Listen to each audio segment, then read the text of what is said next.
Nasa ating pong linyang ating mobile journal. True FM Live Report. Girl! Kasama nga po natin si Amy Atienza ang ating Mojo live sa Senado sa mangyayari pa rin pong impeachment trial mamaya mga kapatid. Amy, anong update dyan?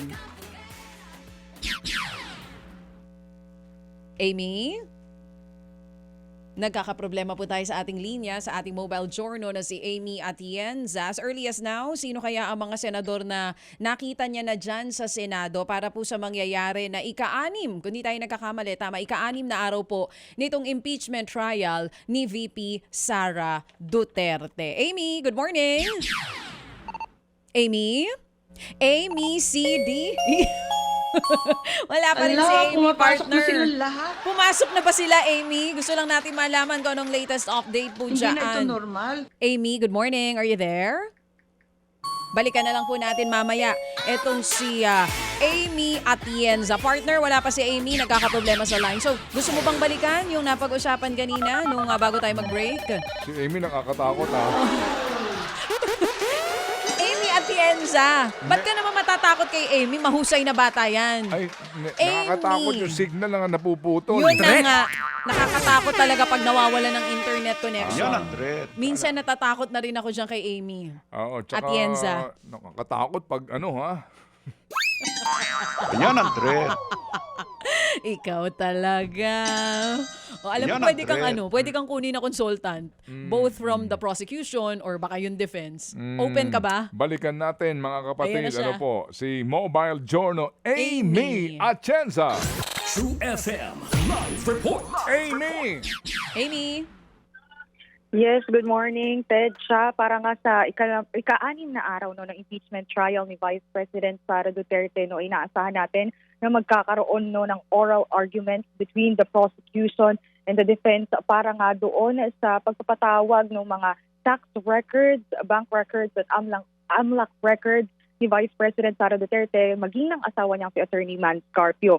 Ang nakikita kasi natin dito no, ay kinakailangan at essential ang mga dokumentong ito para nga sa pagpresenta rin ng prosekusyon doon sa dalawa pang article of impeachment ni Vice President Sara Duterte pertaining to the unexplained wealth at confidential funds ni VP Sara. Pero balikan lang din natin no, yung nangyari nga kahapon dito mismo sa trial. Naging mahaba yung cross-examination na ginawa ng depensa pagdating dito kay NBI Regional Director Attorney Jeremy Lotto kung saan talagang pinupunto dito no kung ano nga ba yung naging proseso din ng investigasyon mismo ng NBI pagdating doon sa grave threats na ibinigay ni VP Sara laban nga kay Pangulong Bongbong Marcos, First Lady Liza Marcos at House Speaker Martin Romualdez. Pero ang tinutumbok naman dito ng prosekusyon ay talagang hindi naman daw, wala naman daw epekto yung mga nasasabi rin na typographical errors doon sa pagbabanta mismo ni VP Sara laban nga sa gobyerno. Kaya nakita ito ng prosekusyon no, na sufficient na para nga hindi na ipatawag din si Attorney Zulaika Lopez at si Captain Belinda Bello para pa rin sa nasabing article of impeachment sa grave threats and destabilization. So inaabangan na lang din natin no ay ang possible na pagtetestigo din ni NBI Director Melvin Matibag. Yan ay sa July 20 sa Monday at susunod na siguro niyan no pag wala ng witness na nais ipatawag at ipresenta itong prosekusyon ay magpapatuloy na sila sa susunod na article of impeachment na nais nilang talakayin, which is yung Article 1 doon nga sa confidential funds ni Vice President Sara Duterte. I may, ito lang, just to remind you, sa aming interview kay Attorney Tolosa, meron silang surprise witness, no? Na ihaharap. And inamin niya sa amin, meron silang isang psychiatrist na pwedeng ipatawag. Kasi nga, para sarhan tong artikulong ito, they have to establish that the Vice President betrayed public trust.